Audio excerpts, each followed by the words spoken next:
Ay naku, may naalala kayo kapagka may ganitong saging ano, cherry pie, de lima, kiko, Jim Paredes.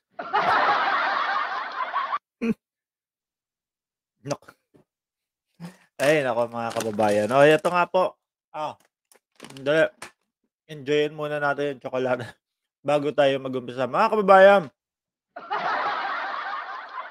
ito na naman si Direk Darryl Yap, may huling hirit na naman o may hirit na naman kay di ko alam kung kay Tanyada 'to o kay Jim Paredes. Kasi si Tanyada may mga nakikita akong mga litrato na nakagano'n, meron kung ano-anong mga litratong nakahubad 'no. And yung isa naman po, si Jim, alam naman po natin kung ano yung nag-viral na na video ni Jim, 'wag na nating kumpletuhin yung pangalan, ano po, kasi eto, wait lang, sarap nung M&M's, kulay dilaw, pati M&M's kulay dilaw. Na yung mga saging, dilaw na dilaw din, sarap. Eto, pasensya na kayo, na-enjoy ko kumain. Eto mga kababayan, si Direk Darryl Yap, nag-post na naman 'no, sa kanyang, Facebook page. Ayan nga po yung mukha ni Direk, Darryl Yap, ano po. Ta's kalakip po niyan ang nakasulat sa ibabaw na eto, nakalagay, "Darryl Yap, at least mas maraming nakapanood." Ididiretso ko po ba? Nito ayan, oh, "At least mas maraming nakapanood ng video mo kaysa sa pelikula mo." So ako mga kababayan, ang unang pumasok sa isip ko, ayun nga si Jim, ano po. Kasi alam naman natin na meron na kumalat na movie, ay hindi movie, hindi pala movie. May kumalat na video na mahilig magsarili, nagsasarili si boss 'no. Kaya sabi ko, naku, pinatamaan na naman. Mas madaming nanood doon sa video na yun kaysa doon sa palabas na kung saan kasama siya. Sabi ko, ay kasama pala siya doon sa pelikula, ano. Akala ko kumbaga parang manonood lang din, kasama pala mismong karakter din siya kasi chineck ko po, nandoon yung kanyang pangalan. So, sa madaling salita po, hanggang ngayon talagang re-replyan at re-replyan ni Direk Darryl Yap itong mga saging. Mga mahilig sa saging, ano po. So, kasi naman hindi din natin masisisi yung tao 'no, pagkayabang-yabang nung mga taong 'to na bumanat, pagkayabang-yabang nitong mga tao na 'to na magsabi na, ang mga iniidolo nyo o ang presidente ninyo mga magnanakaw, hindi nagbabayad ng tax nang wala naman pong ebidensya kagaya po niyan mga kababayan. Oh, kaka-dismiss lang po nung kaso, 'di ba? About dun sa ill-gotten wealth, naku, mga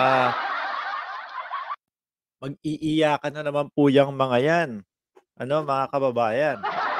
So, ang hindi ko alam dito is kung si Vince o si Jim ang pinapatamaan dito. Pero tayo naman po hindi tayo bobo, mga kababayan. Alam naman natin na yung post na ito ay isa lang sa kanilang dalawa.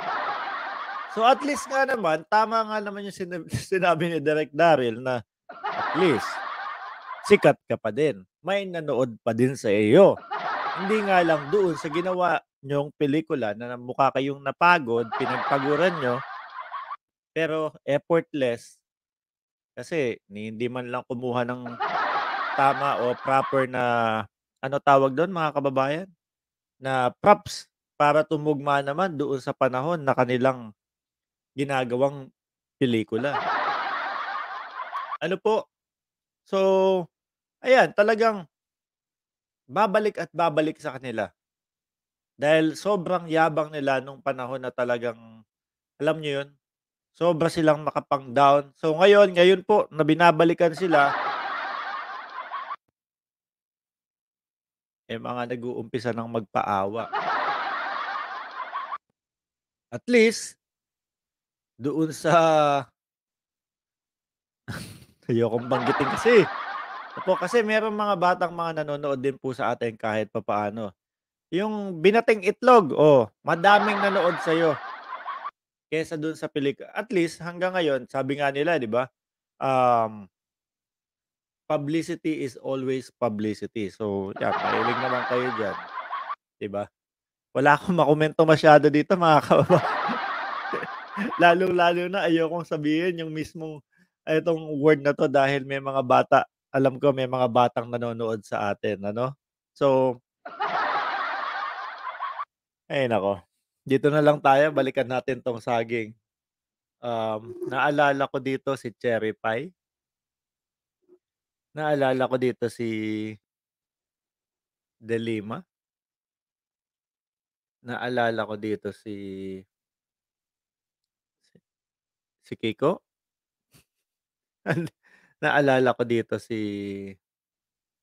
Jim, ayan po. Sasabihin nung mga basher tuloy, "Etong vlog mo Mark Ramos, yung mga dilawan, yung mga pinklawan, walang kakuwenta-kuwenta 'tong vlog mo Mark Ramos. Ano, ikaw ang vlogger na pinakawalang kuwenta, ikaw yung vlogger na puro, pang-aasar lang ang alam." Ako mas gusto ko po yung mga gano'n, eh. Kasi nung panahon na talagang namamayagpag naman po kayo, grabe kayo manlait, 'di ba? Nung kayo po yung mga, yung panahon niyo po, eh, sobra-sobra din po kayong mga mang-asar. So ngayon panahon po namin, pagpasensyahan niyo na po ano, dahil ano, hindi namin kayo titigilan. Maasa maasar kayo, kung maasar kayo, sabihan niyo kami ng walang kuwentang mga vlogger or wala, hindi tatalab sa amin 'yan mga kababayan ano. So, siguro sa susunod po 'no, kung sakali na napansin niyo na mas madaming nanonood doon sa pagbabati ng itlog 'no, tapos piprito kaysa sa mga pelikulang ginagawa ninyo, eh, susunod siguro ang gawin niyo magbati na lang po kayo ulit ng itlog. Yung scramble egg naman, scramble egg lagyan niyo ng konting kamatis, yung parang nangamatis, oh, tapos medyo samahan niyo na nung kahit papaano habang habang ginagawa niyo yun, pagbabati ng itlog, dila-dila kayong gumagalaw. Ay naku.